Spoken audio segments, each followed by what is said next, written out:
Hallelujah. യേശുവേ നന്ദി, യേശുവേ ആരാധന, ഈശോയെ നന്ദി. പ്രിയപ്പെട്ട സഹോദരി സഹോദരന്മാരെ, ആഗമനകാലത്തിലൂടെ നാം കടന്നു പോവുകയാണ്. നമുക്കായി ഉണ്ണിയേശു പിറക്കാനിരിക്കുകയാണ്. പ്രത്യാശയുടെ പ്രതീക്ഷയുടെ ഒരു കാലഘട്ടത്തിലൂടെ കടന്നു പോവുകയാണ്. നമ്മുടെ എല്ലാ മരവിപ്പുകളെയും, നമ്മുടെ എല്ലാ ഭയങ്ങളെയും, നമ്മുടെ എല്ലാ അസ്വസ്ഥതകളെയും കർത്താവായ യേശുവിൻ്റെ ജനനത്തിലൂടെ നമ്മുടെ കുടുംബങ്ങളിൽ നിന്ന് പൂർണ്ണമായി വിട്ടുമാറട്ടെ എന്ന് ഞാൻ ആത്മാർത്ഥമായിട്ട് പ്രാർത്ഥിക്കുകയാണ്. ഈ ആഗമനകാലത്തിൻ്റെ എല്ലാവിധ അനുഗ്രഹങ്ങളും പ്രാർത്ഥനാമംഗളങ്ങളും നിങ്ങൾക്കെല്ലാവർക്കും ഒത്തിരി സ്നേഹത്തോടെ നേരുകയാണ്. പ്രിയപ്പെട്ട സഹോദരങ്ങളെ, ഈ ദിവസം എൻ്റെ ഓർമ്മയിലേക്ക് വരുന്നത് വയനാട്ടിലെ അതിപ്രശസ്തമായ വിശുദ്ധ ഔസേപ്പിതാവിൻ്റെ തീർത്ഥാടന കേന്ദ്രമായ മേപ്പാടിപ്പള്ളിയിൽ ഞാൻ കൊച്ചച്ഛനായിരിക്കുമ്പോൾ നടന്ന ഒരു സംഭവമാണ് എൻ്റെ മനസ്സിലേക്ക് വരുന്നത്. ഒരു ദിവസം രാവിലെ ഞാൻ കുർബാന കഴിഞ്ഞ് പത്രം വായിച്ചുകൊണ്ടിരിക്കുമ്പോൾ ഒരു യുവാവ് ഓടി വന്ന് പറഞ്ഞു, അച്ഛാ, നമ്മുടെ പള്ളിയുടെ അടുത്ത് അരപ്പറ്റ എന്ന് പറയുന്ന സ്ഥലത്ത് ഒരു കുടുംബത്തിലെ അപ്പനും അമ്മയും വിഷം കഴിച്ച് ആത്മഹത്യ ചെയ്തിരിക്കുകയാണ്. ചെറിയ കുഞ്ഞുങ്ങളാണ് അച്ഛാ. അപ്പോൾ തന്നെ ഞാൻ ആ യുവാവിൻ്റെ കൂടെ ആ അരപ്പറ്റ എന്ന് പറയുന്ന സ്ഥലത്തേക്ക് ചെല്ലുകയാണ്. കാരണം ആ ഇടവകയിലെ ഒരുപാട് ഇടവക ജനങ്ങൾ വസിക്കുന്ന സ്ഥലമാണ് അരപ്പറ്റ. ഈ സ്ഥലത്തുള്ള ഒരു ലൈൻ വീട്ടിൽ ഒരു ചെറിയ ഒരു റൂമിൽ തെക്കൻ കേരളത്തിൽ നിന്ന് പണിയന്വേഷിച്ച് വന്ന യുവദമ്പതികളാണ് വിഷം കഴിച്ച് ആത്മഹത്യ ചെയ്തിരിക്കുന്നത്. അവരവിടെ വന്നിട്ട് 1-2 ആഴ്ച ആയതേ ഉള്ളൂ.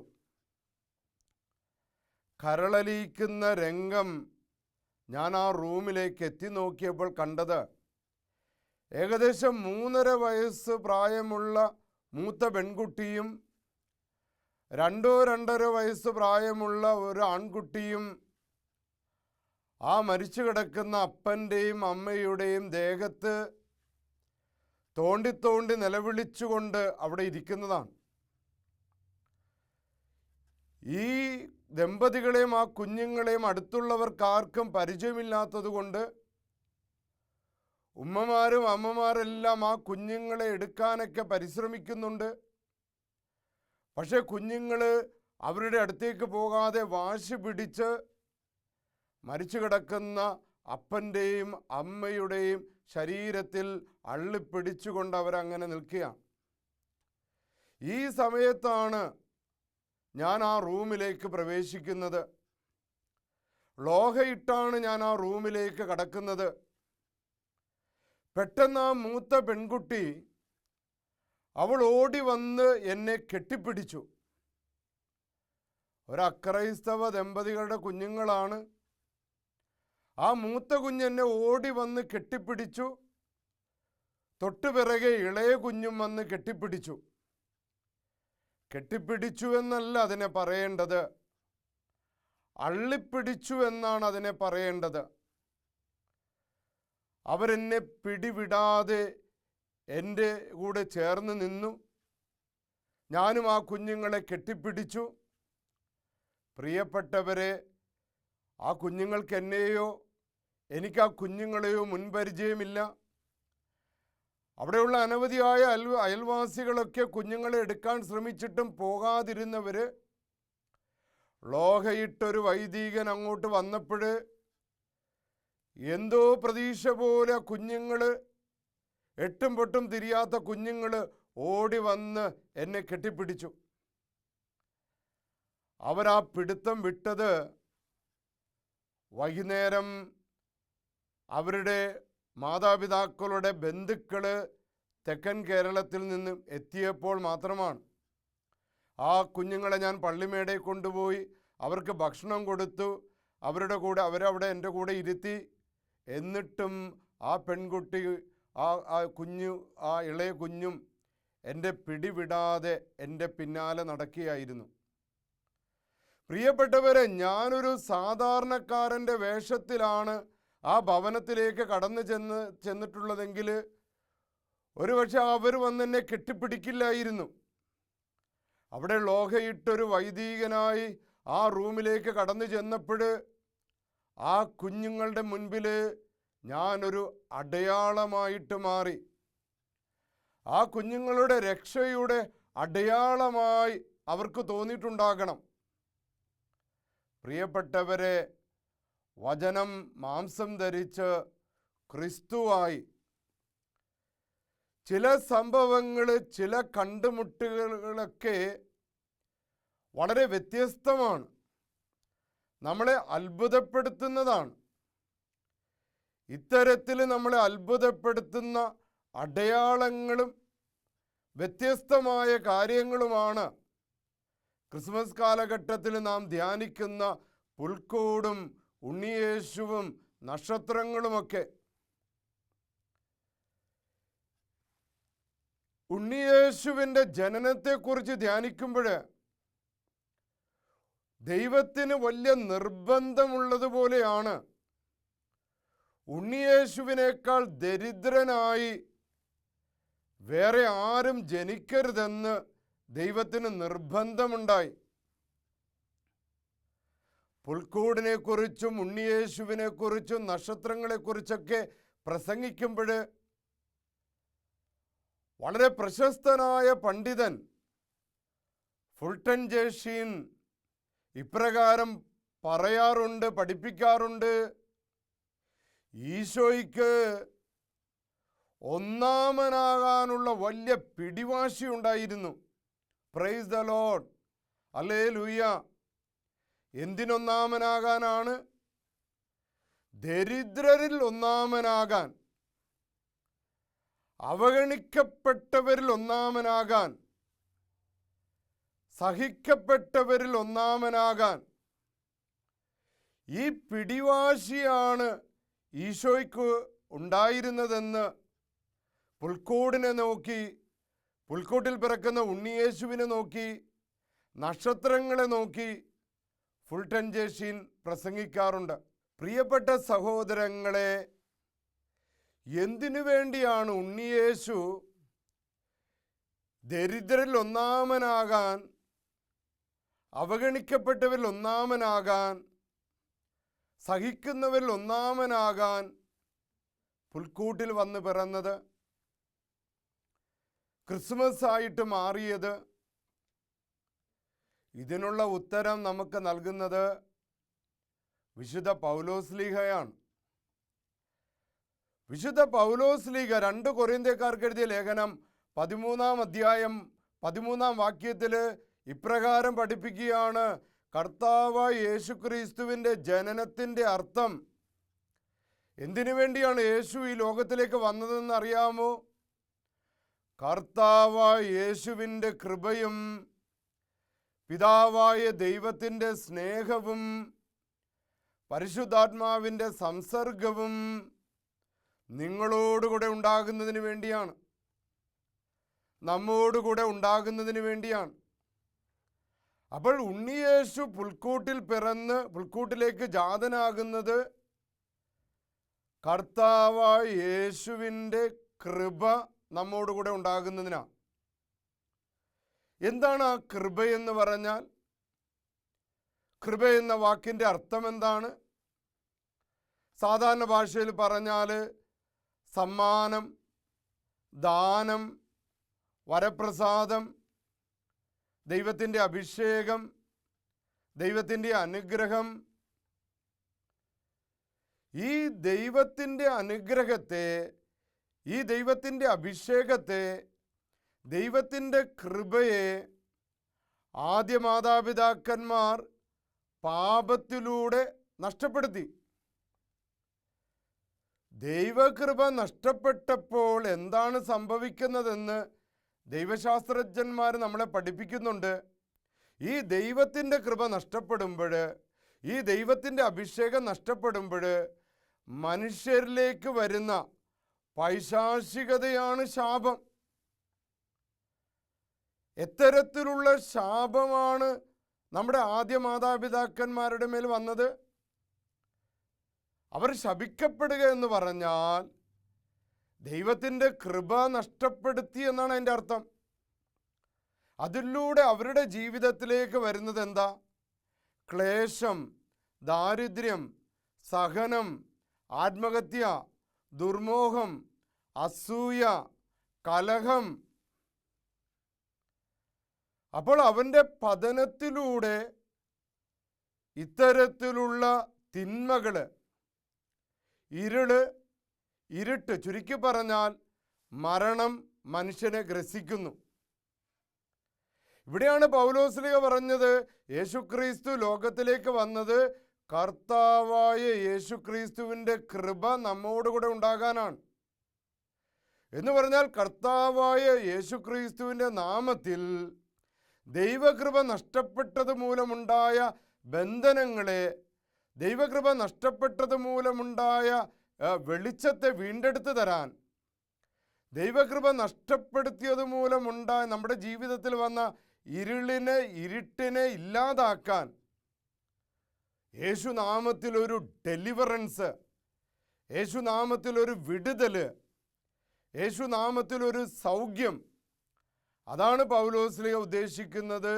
കർത്താവായ യേശുക്രിസ്തുവിൻ്റെ കൃപ മനുഷ്യരുടെ കൂടെ ഉണ്ടാകാൻ, നഷ്ടപ്പെട്ടു പോയ കൃപകൾ യേശുനാമത്തിൽ തിരിച്ചു പിടിക്കാനുള്ള വലിയൊരു അഭിഷേകമാണ് ഈ ഉണ്ണിയേശുവിൻ്റെ ജനനത്തിലൂടെ, പുൽക്കൂടിൻ്റെ അടയാളത്തിലൂടെ, നക്ഷത്രങ്ങളുടെ അടയാളത്തിലൂടെ മാനവകുലത്തിന് കൈവരിക്കുന്നത്. ദൈവകൃപയെക്കുറിച്ച്, യേശുക്രിസ്തുവിൻ്റെ കൃപയെക്കുറിച്ച് ധ്യാനിക്കുമ്പോൾ വേറൊരു ഭാഗം ദൈവശാസ്ത്ര പണ്ഡിതന്മാർ പഠിപ്പിക്കാറുണ്ട്.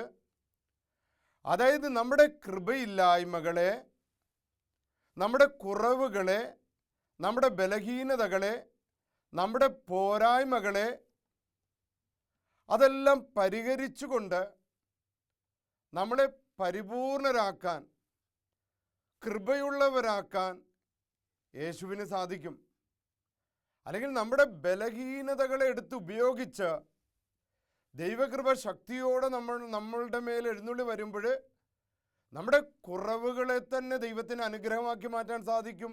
പ്രൈസ് ദ ലോർഡ്, ഹല്ലേലൂയ, യേശുവേ നന്ദി. ഒരു സംഭവം നിങ്ങളുമായി പങ്കുവെക്കുകയാണ്. അതായത് അച്ഛനുറങ്ങാത്ത വീട് എന്ന് പറയുന്ന ഒരു സിനിമയുണ്ട്. ആ സിനിമയിൽ അഭിനയിച്ച വ്യക്തിയെന്ന് പറയുന്നത് അത് പ്രശസ്തനായ സലീം കുമാർ എന്ന ഒരു ഹാസ്യ നടനാണ്. ഈ അച്ഛനുറങ്ങാത്ത വീടിന് നമ്മുടെ സ്റ്റേറ്റ് അവാർഡ് കിട്ടുകയുണ്ടായി. ഞാൻ ആ സിനിമ കണ്ടിട്ടില്ലെങ്കിലും ഈ ഒരു സംഭവം വായിക്കാൻ ഇടവന്നു. ഇങ്ങനെ സ്റ്റേറ്റ് അവാർഡ് കിട്ടിയ സലീം കുമാറിന് അദ്ദേഹത്തിൻ്റെ ജന്മനാട്ടിൽ ഒരു സ്വീകരണം കൊടുത്തു. സ്വീകരണം കൊടുക്കുന്ന വേദിയിൽ വെച്ച് അദ്ദേഹം ഇങ്ങനെ പ്രസംഗിച്ചു. പ്രിയപ്പെട്ട എൻ്റെ നാട്ടുകാരെ, ഞാൻ വളരെ കുഞ്ഞായിരുന്നപ്പോൾ എൻ്റെ കണ്ണുകൾ ഉണ്ടക്കണ്ണുകളായിരുന്നു, വലിയ കണ്ണുകളായിരുന്നു. അതുകൊണ്ട് എൻ്റെ സഹപാഠികൾ എന്നെ മത്തക്കണ്ണ എന്നാണ് വിളിച്ചിരുന്നത്. അന്ന് മത്തക്കണ്ണ എന്ന് വിളിക്കുമ്പോൾ എനിക്ക് വലിയ സങ്കടമായിരുന്നു, എനിക്ക് വലിയ പ്രയാസമായിരുന്നു. എന്നാൽ ഇന്ന് ലാൽ ജോസ് എന്ന് പറയുന്ന സംവിധായകൻ അച്ഛനുറങ്ങാത്ത വീടെന്ന സിനിമ പിടിക്കുന്നതിന് വേണ്ടി ഒരു നടനെ അന്വേഷിച്ചപ്പോൾ വലിയ വലിയ നടന്മാരെയെല്ലാം മാറ്റി എന്നെ തിരഞ്ഞെടുക്കാൻ, അതിലെ പ്രധാന കഥാപാത്രമായി എന്നെ തിരഞ്ഞെടുക്കാൻ കാരണം എൻ്റെ ആ മത്തക്കണ്ണാണ്, എൻ്റെ ആ ഉണ്ടക്കണ്ണാണ്, എൻ്റെ ആ വലിയ കണ്ണാണ് എന്ന് ആ സിനിമാ നടൻ തൻ്റെ നാട്ടുകാരോട് പറഞ്ഞു. പ്രിയപ്പെട്ടവരെ, ഒരു കാലത്ത് എന്തുകൊണ്ട് ഞാൻ ഈ കുടുംബത്തിൽ ജനിച്ചു, എന്തുകൊണ്ട് ഞാൻ ദരിദ്രനായി, എന്തുകൊണ്ട് ഞാൻ രോഗിയായി, എന്തുകൊണ്ട് എൻ്റെ ജീവിതത്തിൽ ഇങ്ങനെ അസ്വസ്ഥതകൾ വന്നു? എന്തുകൊണ്ട് എനിക്ക് കുറവുകളുണ്ടായി?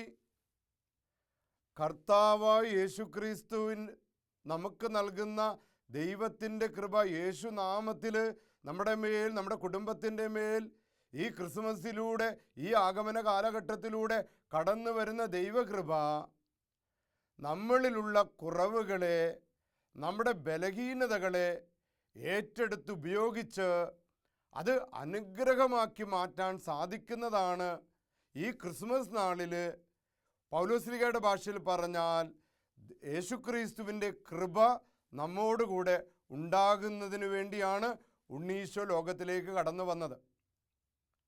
രണ്ടാമത്തേത്, പിതാവായ ദൈവത്തിൻ്റെ സ്നേഹം നമ്മോടുകൂടെ.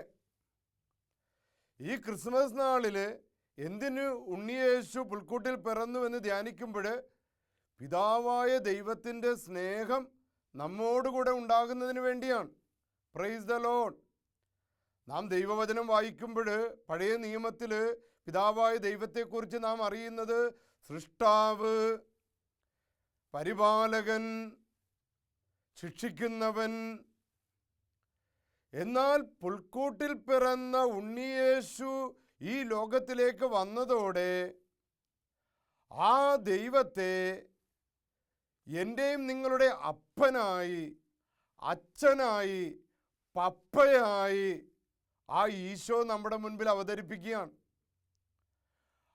ആ ഈശോ തൻ്റെ ദൈവത്തെ ആബാ പിതാവേ എന്ന് വിളിച്ചപ്പോൾ ആ ഒരു അനുഭവം മാനവകുലത്തിന് മുഴുവൻ പിതാവായ ദൈവത്തിൻ്റെ സ്നേഹം പങ്കുവയ്ക്കുകയാണ്. പിതാവായ ദൈവത്തിൻ്റെ സ്നേഹം നമ്മോടുകൂടെ എന്നതിനൊരു തെളിവ് അന്വേഷിച്ചാൽ വേറെ ഒരിടത്തും പോകേണ്ട ആവശ്യമില്ല. പോകേണ്ടത് കത്തോലിക്കാ സഭയുടെ മതബോധന ഗ്രന്ഥത്തിലെ ആദ്യത്തെ അധ്യായത്തിലാണ്. ആ ആദ്യത്തെ അധ്യായത്തിൻ്റെ പേര് ഞാൻ പിതാവായ ദൈവത്തിൽ വിശ്വസിക്കുന്നുവെന്നാണ്.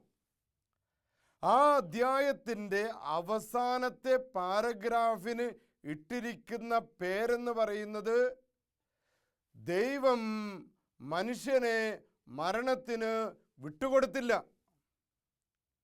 ദൈവം മനുഷ്യനെ മരണത്തിന് വിട്ടുകൊടുത്തില്ല.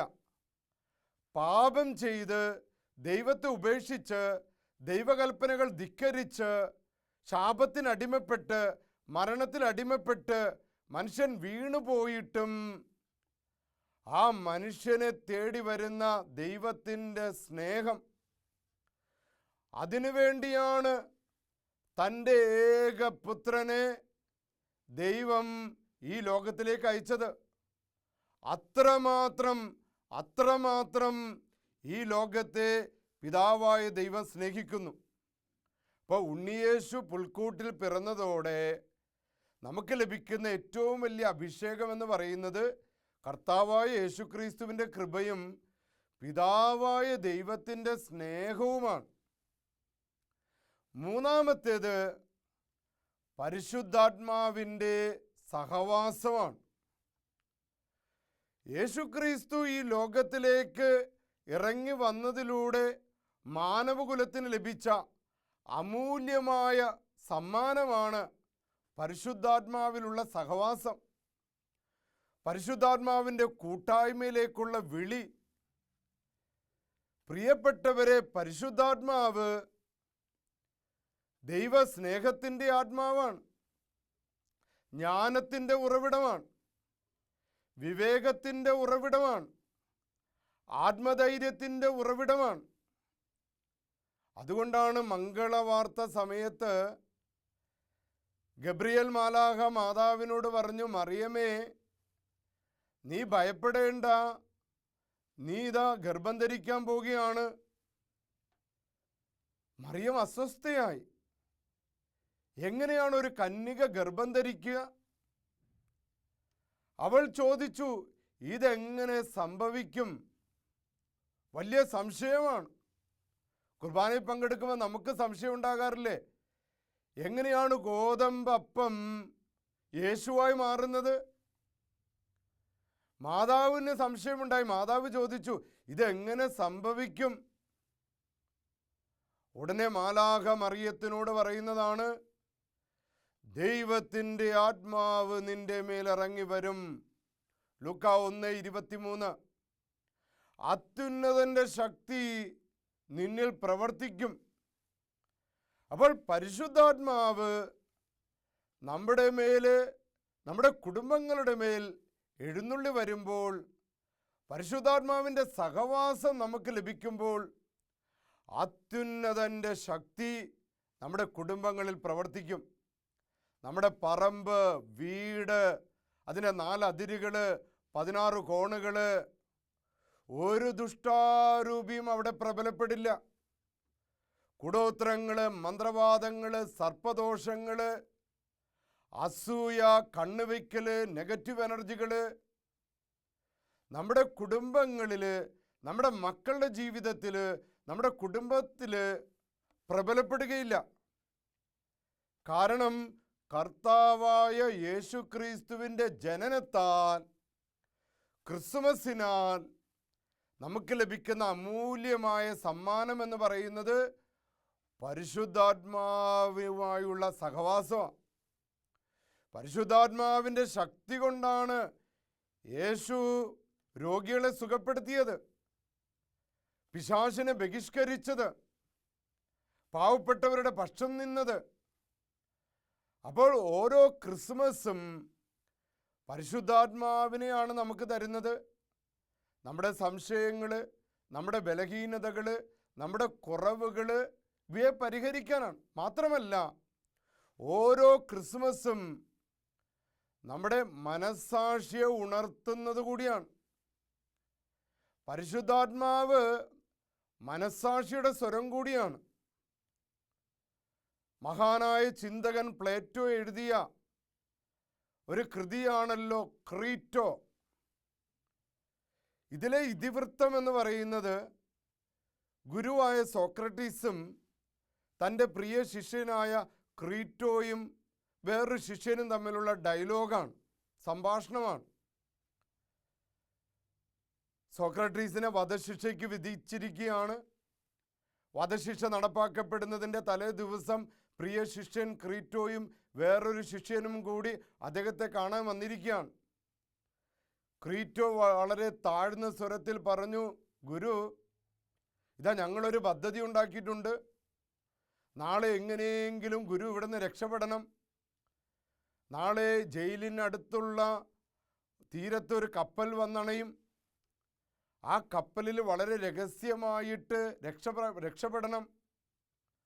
ജയിൽ ഉദ്യോഗസ്ഥർക്ക് ഞങ്ങൾ കൈക്കൂലി കൊടുത്തു കഴിഞ്ഞു. ആയതിനാൽ ആരും അറിയാതെ വെളുപ്പിന് ഇവിടെ നിന്ന് നമ്മൾ രക്ഷപ്പെടണം. ഉടനെ സോക്രട്ടീസ് ഇപ്രകാരം മറുപടി കൊടുത്തു, ധർമ്മം പ്രസംഗിച്ചതിൻ്റെ പേരിലാണ് ഞാൻ ശിക്ഷിക്കപ്പെട്ടിരിക്കുന്നത്. ആ ശിക്ഷയിൽ നിന്ന് രക്ഷപ്പെടുന്നതിന് ഞാൻ അധർമ്മം പ്രവർത്തിക്കണമോ? എൻ്റെ ജീവൻ പോയാലും ഞാൻ എൻ്റെ മനസ്സാക്ഷിയെ ഒറ്റുകൊടുക്കില്ല.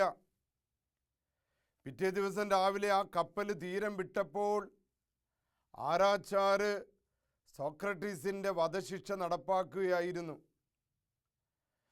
പരിശുദ്ധാത്മാവ് എവിടെയെല്ലാം മനസ്സാക്ഷി ഒറ്റുകൊടുക്കപ്പെടുന്നുവോ അവിടെയെല്ലാം പരിശുദ്ധാത്മാവ് ദുഃഖിക്കുകയാണ്.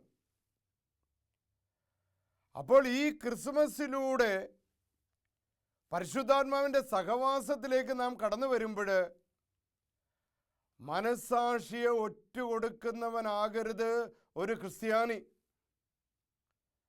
എൻ്റെ പ്രിയപ്പെട്ട സഹോദരങ്ങളെ, ഈ ആഗമന കാലത്തിൽ വിശുദ്ധ പൗലോസ്ലീഹ നമ്മളെ പഠിപ്പിച്ചു, യേശുക്രിസ്തു ഈ ലോകത്തിലേക്ക് വന്നത്, ഉണ്ണിയായി പിറന്നത്, യേശുക്രിസ്തുവിൻ്റെ കൃപയും, അത് ഡെലിവറൻസിൻ്റെ, രോഗശാന്തിയുടെ, വിടുതലിൻ്റെ കൃപയും, പിതാവായ ദൈവത്തിൻ്റെ സ്നേഹവും അനുഭവവും പരിശുദ്ധാത്മാവിൻ്റെ സഹവാസവും നമ്മോടുകൂടെ ഉണ്ടാകുന്നതിനാണ്.